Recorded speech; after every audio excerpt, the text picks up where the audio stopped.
সেটা ৭৯ সালের ঘটনা। আমরা বেড়াতে বেরিয়েছি আবার একটি ভ্রমণ সংস্থার সাথে। সেটি খুবই নামী একটি ভ্রমণ সংস্থা।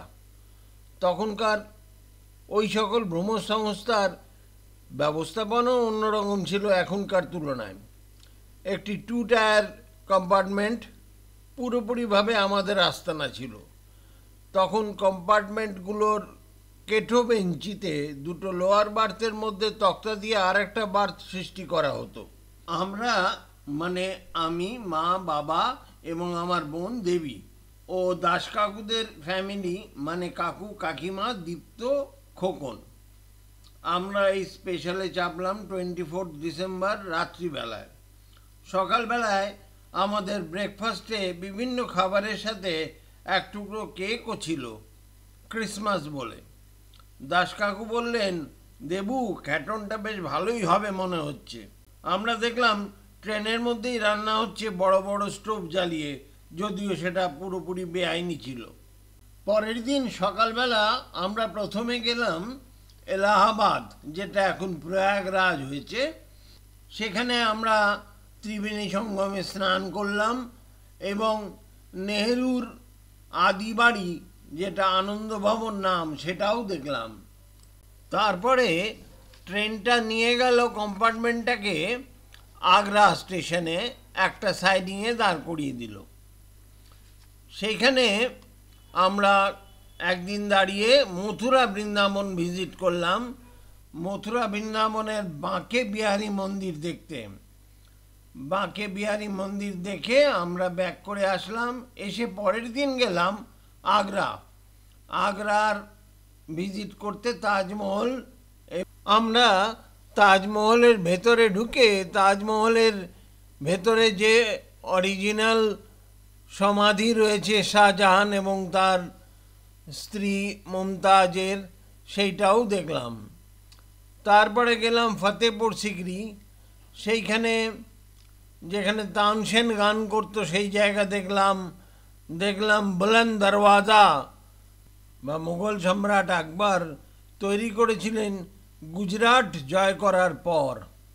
তারপরে আমরা দেখলাম সেলিম চিস্তির দরগাহ, যার উপরে ভিত্তি করেই ফতেপুর সিকরি তৈরি হয়েছিল। সেলিম চিস্তি ছিলেন একজন সাধক, যার আশীর্বাদে সেলিমের জন্ম হয়েছিল। আকবর পুত্র সেলিম, যে পরে জাহাঙ্গীর হিসেবে সিংহাসনে বসে। এবার আগ্রা থেকে আমরা যাব রাজস্থান। কিন্তু তখন পুরো রাজস্থানটাই মিটার গেজ লাইন ছিল এবং ইলেকট্রিক্যাল ট্রেন সেখানে চলতো না, গোটাটাই কয়লার ইঞ্জিনে চলতো। সেই জন্য আমাদের কম্পার্টমেন্ট চেঞ্জ করে মিটার গেজের কম্পার্টমেন্টে নিয়ে যাওয়া হলো। এতে খুব একটা তফাৎ থাকে না, শুধু সাইডের সিটিংগুলো থাকে না। আমরা রাজস্থানের উদ্দেশ্যে যাত্রা শুরু করলাম। প্রথমে যাব জয়পুর। জয়পুর দেখে আমরা যাব যোধপুর। রাজস্থানের পুরোটাই কয়লার ইঞ্জিন এবং বেশিরভাগ জায়গায় সিঙ্গেল লাইন। সিঙ্গেল লাইনে রেলের লাইন ক্লিয়ারিং পদ্ধতিটা অদ্ভুত ছিল। এখনও অমনি আছে কিনা আমি জানি না। একটি গোলাকার লোহার রডের রিং, তার মাঝখানে চামড়া দিয়ে একটি খাপ করা, সেই খাপের মধ্যে একটি ছোট্ট মেটালিক বল ভরা থাকতো। আর ইঞ্জিন ড্রাইভারের কাছেও একই রকম রিং থাকতো। স্টেশন দিয়ে গাড়ি পাস করার সময় স্টেশনের লাইনম্যান রিংটা উঁচু করে ধরে থাকতো, আর ইঞ্জিনের রিংটা ওই ইঞ্জিনের খালাসি ওই লাইনম্যানের হাতে গলিয়ে দিত, আর এর হাত থেকে ওটা নিয়ে নিত। স্টেশনে ওই বলটা একটা মেশিনে ঢোকালে তবে লাইন ক্লিয়ার হতো।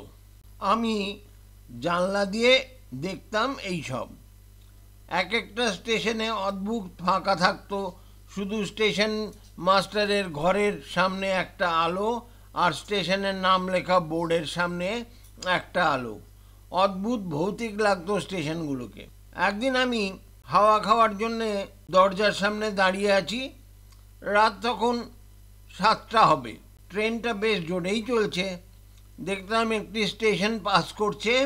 অল্প আলোতে দেখলাম স্টেশনটির নাম ভানগাড়।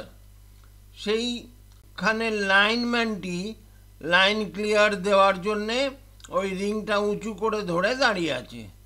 স্টেশনেও একটিও যাত্রী নেই এবং আলোও খুব অল্প। ইঞ্জিনের খালাসির কাছ থেকে রিংটা দেওয়া নেওয়া করলো লোকটি। আমি দরজায় দাঁড়িয়ে লোকটিকে দেখছি।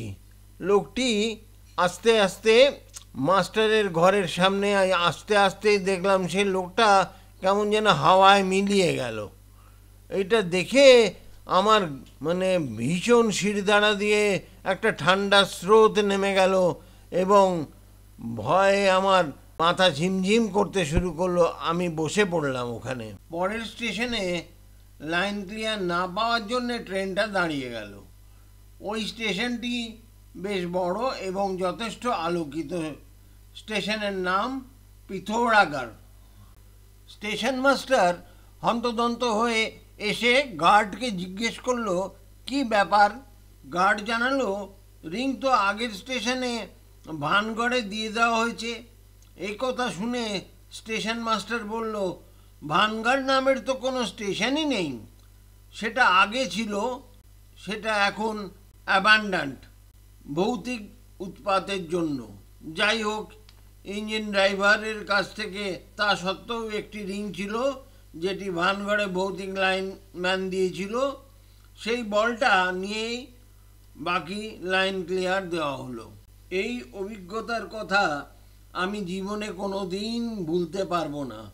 আর ভুলিনি বলেই এত পুঙ্খানুপুঙ্খভাবে বর্ণনা করতে পারলাম।